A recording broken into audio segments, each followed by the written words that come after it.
जैसे अभी आज की डेट के अंदर वो चल रहा है, दिल्ली के जो सीएम है मिस्टर अरविंद केजरीवाल, उनका मैटर सबसे ज्यादा चल रहा है।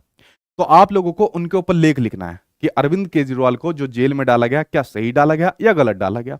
इसके ऊपर आपको पूरा एक लेख लिखना है, ठीक है। तो आपके सामने क्या आ गया, आपके सामने एक सब्जेक्ट आ गया। अब देखिए, आप लोगों के सामने मैंने एक टॉपिक दे दिया कि भाई जो दिल्ली के सीएम अरविंद केजरीवाल, ठीक है, उनके ऊपर पूछताछ हो रही है, ठीक है, जेल में डाला जा रहा है। तो क्या वो सही है, क्या वो गलत है। तो आपके दिमाग में तुरंत विचारों का तूफान आ जाएगा। कुछ यहां पर उनके समर्थक रहेंगे, वो कहेंगे नहीं बिल्कुल सही नहीं है, अरविंद केजरीवाल बहुत निडर आदमी है, बहुत ईमानदार आदमी है, ठीक है। उनके समर्थक उनके पक्ष में तर्क देंगे।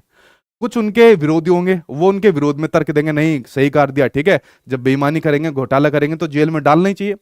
तो आप लोगों ने एक बात देखी, जैसे ही मैंने आप लोगों के लिए किसी लेखन पे लिखने के लिए टॉपिक दिया, आपके दिमाग में विचारों का तूफान आ गया। तो जो विचारों का तूफान आता है, इसको कहा जाता है मानस मंथन, यानी कि मस्तिष्क उद्वेलन विधि, यानी कि जिसको कहा जाता है ब्रेन स्टॉर्म, जिसको कहा जाता है, ठीक है, जिसको कहा जाता है ब्रेन स्टॉर्म, जिसको कहा जाता है। लग गए भी अरविंद केजरीवाल की बात में। मैं आपको एग्जाम्पल दे रहा हूं, इसके ऊपर अपना ध्यान लगाओ, ठीक है। मान लीजिए आप लोगों ने एक रूपरेखा तैयार कर ली, ठीक है। अच्छा, समर्थक में लिखूं या विरोधी के रूप में लिखूं, ये बताओ, समर्थक में लिखूं या विरोधी के रूप में लिखूं।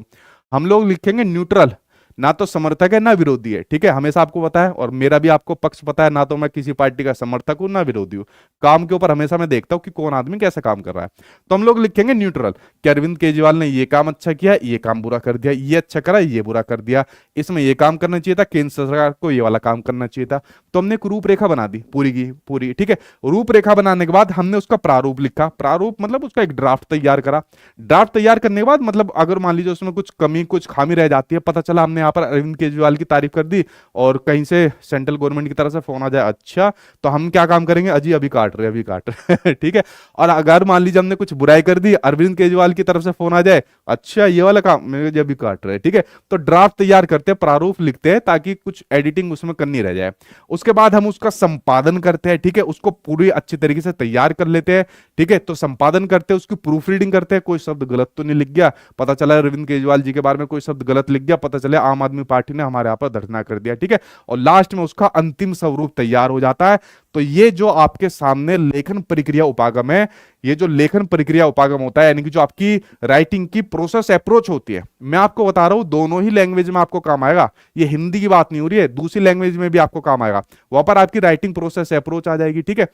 तो लेखन को सीखने के ये जो आपके कुछ स्टेप है, एक एक करके मैंने सभी आपके सामने बता दिए। और कोई भी समर्थक और विरोधी कमेंट बॉक्स में बिल्कुल नहीं आएगा, वरना ब्लॉक मार दिया जाएगा, ठीक है।